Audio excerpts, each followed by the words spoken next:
On va aborder les circuits en rapport avec le monde du milieu, à savoir donc le circuit psychique et le circuit causal. Pour le moment, le circuit psychique, c'est le véhicule de l'intellect. Lui, il permet de comprendre le monde qui nous entoure par l'intermédiaire de modèles, de schémas, qui servent à ordonner notre savoir. Écrire, calculer, penser. Sa fonction est de simplifier et réduire l'immensité du monde pour que l'être puisse parvenir à comprendre son fonctionnement. Lorsqu'elles sont prises pour une vérité absolue, ces simplifications et ces réductions peuvent mener à la crédulité aveugle, au dogmatisme. Mais lorsqu'il est bien développé, c'est un fabuleux outil de connaissance, souple et fluide. Il permet de développer des qualités d'intelligence, de concentration, de réflexivité, d'ouverture d'esprit. Donc, c'est vraiment... ces deux-là font partie du monde du milieu, et le corps causal est vraiment le complément. Le circuit causal, c'est vraiment le complément. On va le voir tout de suite.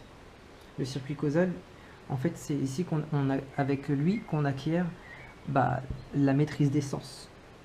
C'est le siège de la puissance fondamentale de l'âme éveillée. Il confère la clairvoyance et permet l'étude. Il est le lien entre notre conscience supérieure et l'ego, entre les facultés cérébrales supérieures et les fonctions cérébrales instinctives du circuit psychique. On aborde les derniers qui sont au-dessus, le circuit kamique et le circuit mitamique multiversel. Ici. Donc le circuit kamique.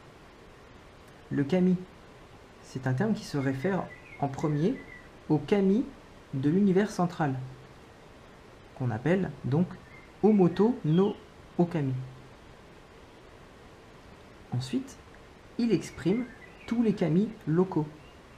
O est un mot japonais qui exprime un ordre de grandeur au-dessus ou en premier. Okami désigne donc le kami primordial, la source centre primordiale. Les kami locaux sont les êtres vivants, humains, animaux, végétaux, minéraux. En dernier lieu, kami désigne les phénomènes naturels comme la chaleur, l'humidité, la nuit, l'herbe, les fleurs, les nuages, le vent, la pluie, les montagnes, la croissance, la diminution, la simplicité, la marche, la paix, l'immobilité, l'abondance. Autant dire qu'ils sont innombrables. Voilà. L'être humain est un kami, mais il provient de la réalité multiverselle, la plus subtile, la seule valable, car c'est de celle-ci que sont générées les autres couches de la tri-réalité. Le kami est une réalité statique. Il faut donc cette potentialité pour qu'il puisse se qualifier en tant que kami existentiel. Il faut comprendre Tamashi. Donc le circuit kamique, c'est le véhicule de l'âme, du mana, de Tamashi aussi. Donc Tamashi, c'est comme de l'énergie immatérielle, une entité spirituelle, voilà, qui s'étend sur tout le lieu matériel. Et il peut prendre possession ou quitter un être ou un objet.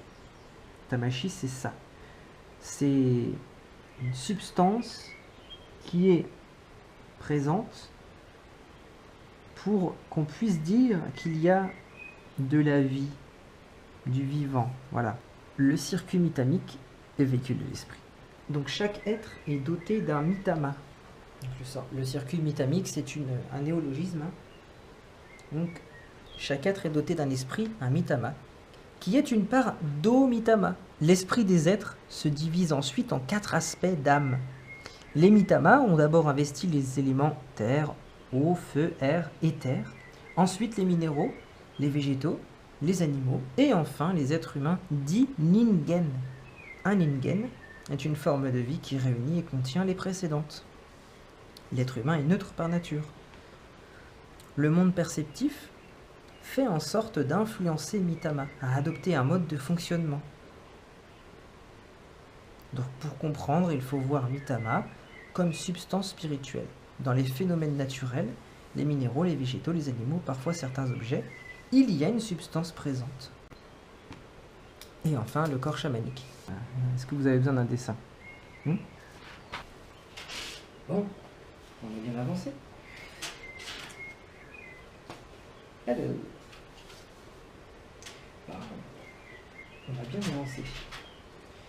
Je pense qu'on va s'arrêter là. Il y a pas mal de choses qui ont été dites. Hein. Je ne vais pas utiliser tout ce que j'ai préparé. J'avais préparé un tableau qui est le cheminement des circuits. Comment ça se passe. On l'abordera dans une vidéo annexe, évidemment. Mais là, il va falloir qu'on fasse une conclusion.